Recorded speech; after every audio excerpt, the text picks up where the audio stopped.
Hello children, good morning. How are you all? I hope you are all well, I think. Okay children, welcome to the EVS class.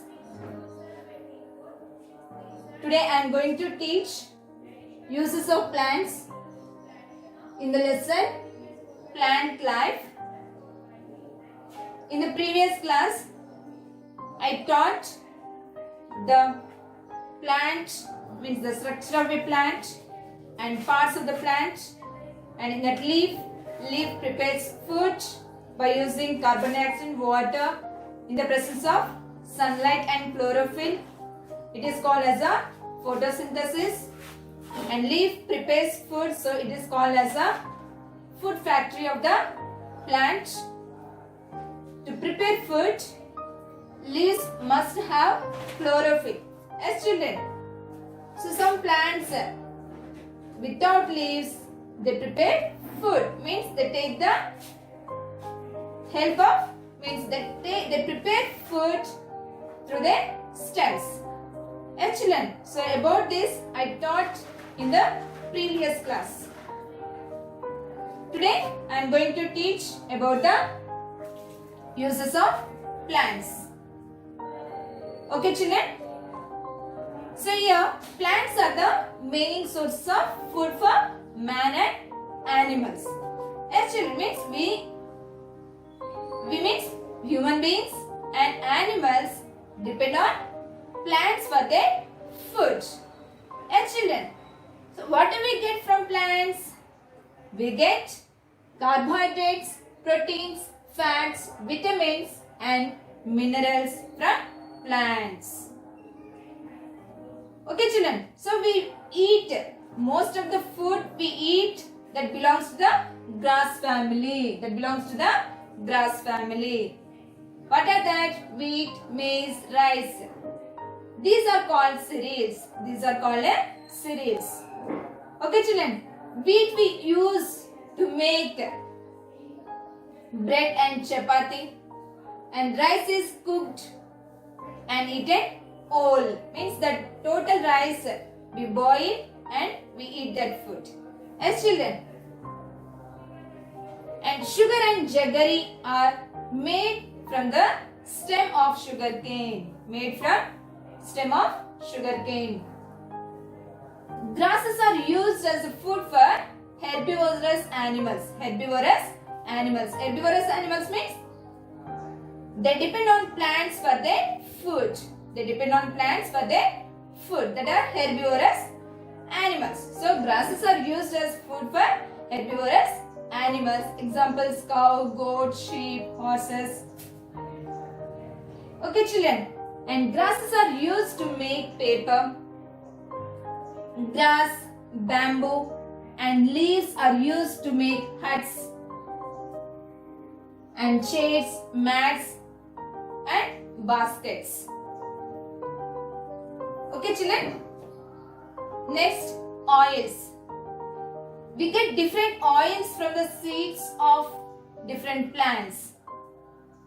Okay children, we get different oils from the seeds of different plants. What are that here? Sunflower, groundnut, coconut. These oils we use in cooking. To prepare curries or fried rice. Okay, variety of food items.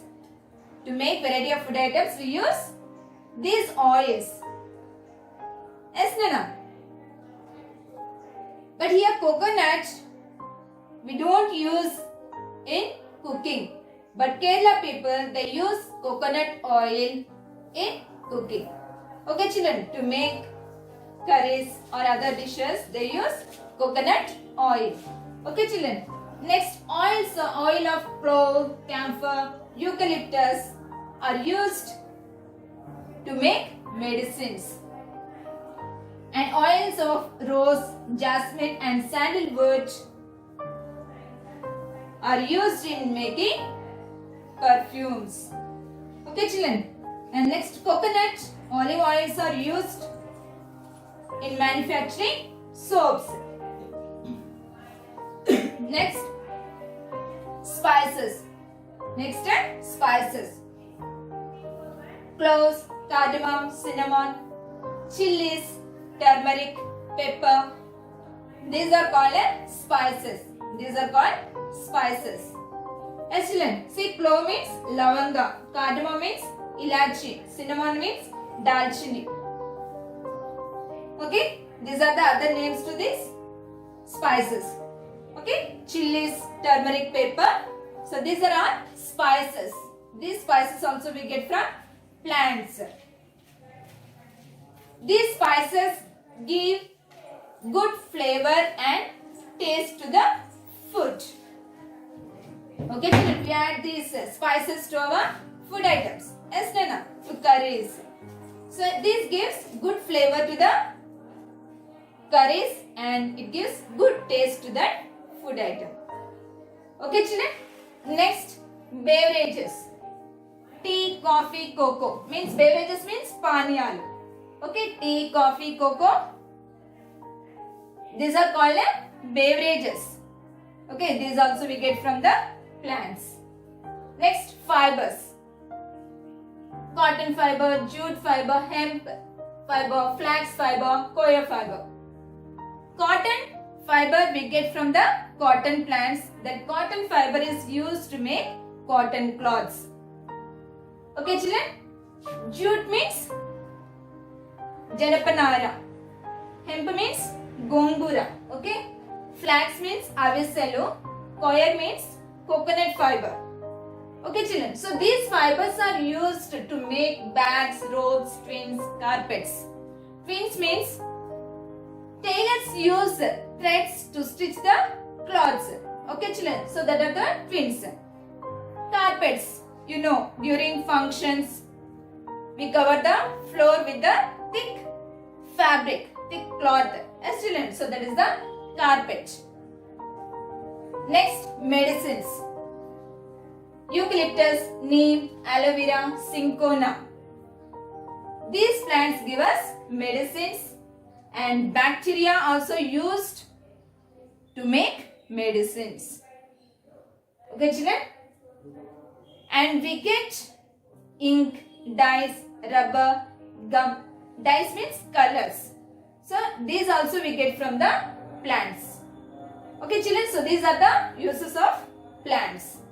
Next, soil erosion. What is the next one? Soil erosion. If the soil is empty, means without plants, without grass, without trees, then the upper layers of the soil become loose. As children, then that loose soil easily carried away by wind and water.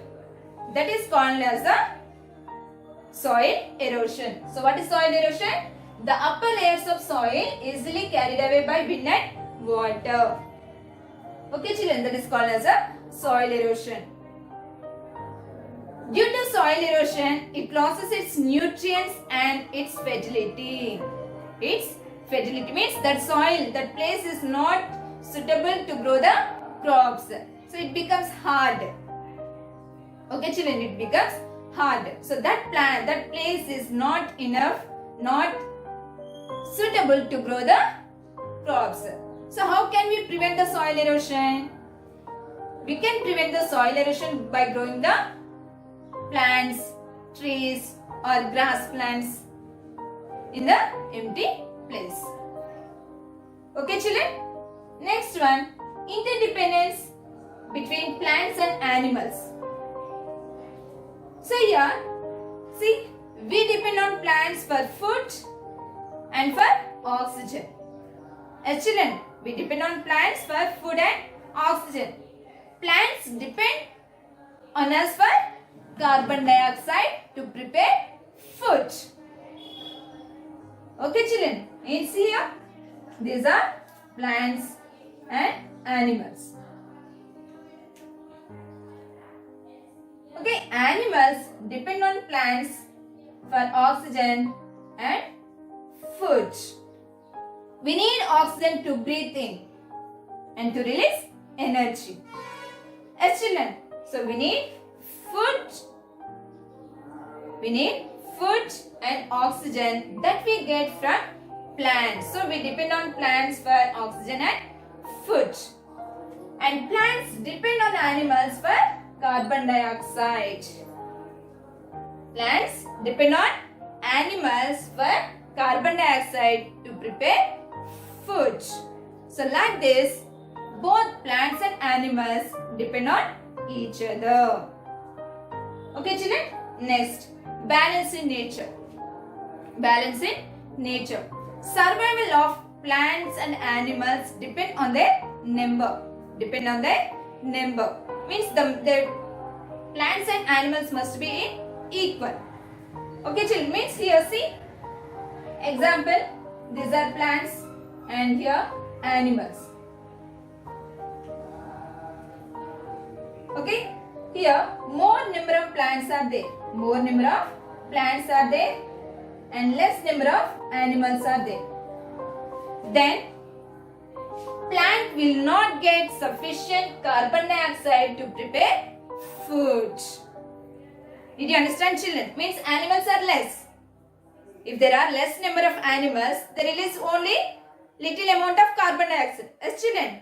But here more number of plants are there. So they need more carbon dioxide to prepare food. So whatever the carbon dioxide, means carbon dioxide released by the animals, that will not be enough or sufficient to the plants to prepare food. Okay? And other, if plants are less and animals are more. Now the animals are more. So animals need more carbon dioxide from the plants, but plants are very less. So the oxygen released by plants is not sufficient to the animals. Okay children, so because of that, the plants and animals must be in equal number. There must be balance in nature. Okay children, otherwise animals will die and also plants will die. Okay, next, protection of animals. So to keep up the balance between plants and animals, we must protect the animals. We must protect the animals and plants also. So how can we protect the animals? We can protect the animals, means we can be protected, animals can be protected in a sanctuaries and reserve forest. Sanctuaries and a reserve forest. These are the special places to protect the animals. Okay children? And plants can be protected under the programs like Vana Mahotsava and Green Revolution. Vana Mahotsava means it is the festival of planting trees. Okay children, means planting more number of saplings in a empty land. Okay children. And next, Green Revolution means a large increase of crop production. So by this, Vana Mahotsava and Green Revolution and by the sanctuaries and reserve forest, we can protect the animals and the plants. Okay children, did you understand this lesson? Good.